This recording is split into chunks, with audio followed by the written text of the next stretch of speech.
Proudly বলবো যে আমি 2 সাবজেক্টে ফেল করছি। আলহামদুলিল্লাহ আমার মেয়ে মাত্র 2 সাবজেক্টে। আলহামদুলিল্লাহ, জেনে খুব খুশি হলাম আপনার মেয়ে মাত্র 2 বিষয়ে ফেল করেছে। বিশ্বাস করেন, আপনার মেয়ের জায়গায় যদি আমি হতাম তাহলে আমি এক বিষয়ে পাশ করতাম কিনা তা নিয়ে সন্দেহ থেকে যেত।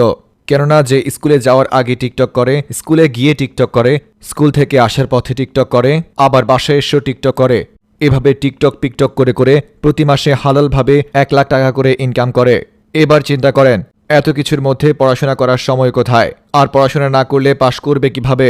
তার উপর আপনারা হয়তো জানেন না, টিকটকারদের মাথায় ব্রেন থাকে না, ব্রেনের পরিবর্তে গোবর থাকে। ভেবে দেখেছেন একটা মেয়ে কি পরিমাণ প্রতিকূল পরিবেশে থেকে এতগুলো বাধার সম্মুখীন না হয়ে পড়াশোনা না করে পরীক্ষা দিয়েছে, তারপর প্রাউডলি 2 বিষয়ে ফেল করেছে। এর জন্য অবশ্যই আলহামদুলিল্লাহ বলা উচিত। তাই আপনারাও আমার সাথে বুকে হাত দিয়ে প্রাউডলি বলুন, টিকটকার সানজিদা মাত্র 2 বিষয়ে ফেল করেছে, আলহামদুলিল্লাহ। টিকটকার সানজিদার এই প্রাউডলি 2 বিষয়ে ফেল করা নিয়ে বিস্তারিত দেখুন রিপোর্টার সাদিয়ার এক্স বয়ফ্রেন্ডের রিপোর্টে।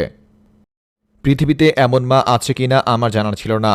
এই প্রথম টিকটকার সানজিদা নামের এক মেয়ের মাকে দেখে আমি পুরো আবেগাপ্লুত হয়ে গেছি। তার মেয়ে অলরেডি 2 বিষয়ে ফেল করেছে। এই সময় আমার আপনার মা হলে আমাদেরকে টানা 1 মাস ঘরে খাবার দেওয়া তো দূরে থাক, ঘরে থাকতে দিতে কিনা এ নিয়েও সন্দেহ থেকে যেত। অথচ তার মেয়ে প্রাউডলি 2 বিষয়ে ফেল করেছে, তা সে গর্বের সহিত বলছে আলহামদুলিল্লাহ আমার মেয়ে 2 বিষয়ে ফেল করেছে।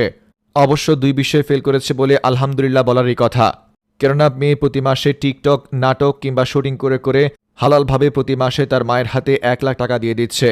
এই বয়সে এত এত কাজের মধ্যে পড়াশোনা করবে কখন? পড়াশোনা তার কাছে ছিল অপশনাল একটা ব্যাপার, করলে করলাম, না করলে নাই। এখন আপনি যদি পড়াশোনা না করেন তাহলে পাশ করবেন কিভাবে? আর তাই তো যেখানে সানজিদার মা ধরে রেখেছিল তার মেয়ে প্রায় সব বিষয়ে ফেল করবে, সেখানে মাত্র 2 বিষয়ে ফেল করেছে। তাই জন্য সে খুশি হয়ে আলহামদুলিল্লাহ বলেছে। একটা মেয়ে বা ছেলে টিকটক থেকে ইনকাম করে কিংবা নাটক শুটিং করে ইনকাম করে, সেই ইনকামের টাকা কিভাবে হালাল হয় এ নিয়ে আমার মুফতি এবং ফোকাহদের কাছে প্রশ্ন থেকে গেল। তবে যদি ফেল করার কথা বলি তাহলে আমি বলবো, সানজিদার জায়গায় যদি আমি থাকতাম তাহলে আমিও ফেল করতাম। যেখানে সে স্কুলে যাওয়ার আগে টিকটক করে, স্কুলে গিয়ে টিকটক করে, স্কুল থেকে আসার পথে টিকটক করে এবং বাড়িতে এসেও টিকটক করে। এখন সারাদিন যদি একটা মেয়ে ক্যামেরার সামনে টিকটক কিংবা নাটক শুটিং করে তাহলে সে পাশ করার জন্য পড়বে কখন? অবশ্য সানজিদার কথা কি বলবো, আমি নিজেও এসএসসিতে 1 বিষয়ে ফেল করেছি। যদিও সানজিদা প্রতি মাসে 1 লাখ টাকা ইনকাম করে, কিন্তু আমি তখন 1 টাকাও ইনকাম করতাম না, বেকার ঘুরতাম, তাও ফেল করেছি। অথচ আমার এই ফেল করা দেখে আমার আব্বু আম্মু আলহামদুলিল্লাহ তো দূরে থাক, আমার সাথে টানা 1 মাস ভালোভাবে কথাই বলেনি। তার চেয়ে বড় কথা, লজ্জায় ফেসবুকেও আসেনি। অথচ কেমনে যে মানুষ লাইভ করতে চলে আসে আমার তো মাথায় ধরে না। সানজিদার মায়ের মতো এমন মা প্রতিটি ঘরে ঘরে না থাকুক।